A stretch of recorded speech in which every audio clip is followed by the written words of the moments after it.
pay the loan back, and oftentimes it was a loan that was given with interest.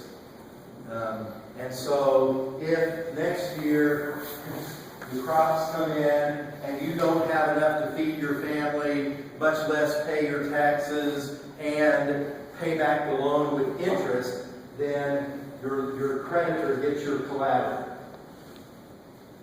including your children or yourself. So poor families could often find themselves living as debt slaves in a wealthy household.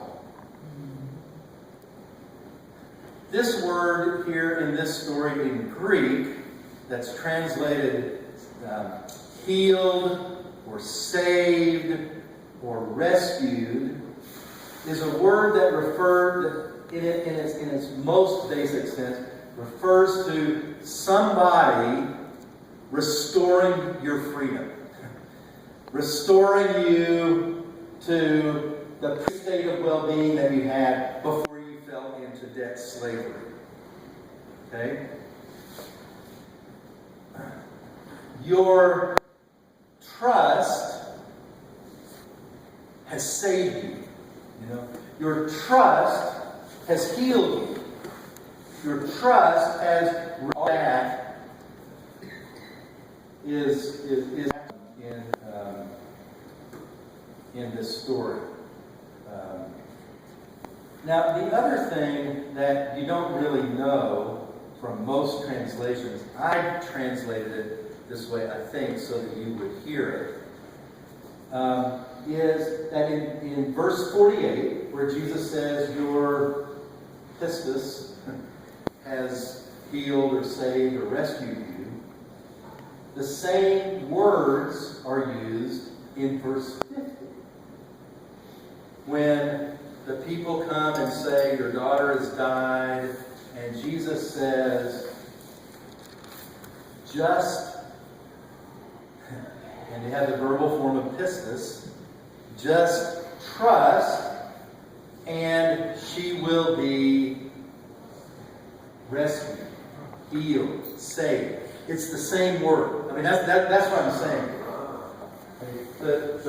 The woman's trust has saved her, and now Jesus is saying to the grieving father, your trust will save, will rescue your daughter. Okay? So again, another way that the story is linking these two things. This woman, this unclean woman, who has been cut off from family networks because of her ailment, who has spent every penny she's got trying to find somebody who could heal her,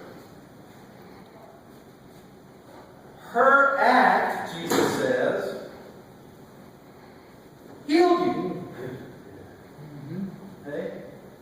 I mean, he doesn't even say, I healed you. I mean, he doesn't even say God healed you. He says, your trust has healed you. It's saved you. It's rescued you.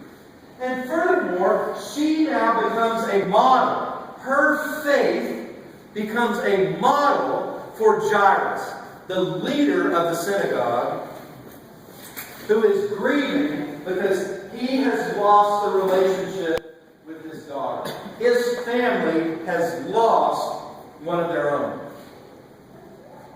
Just don't fear. Trust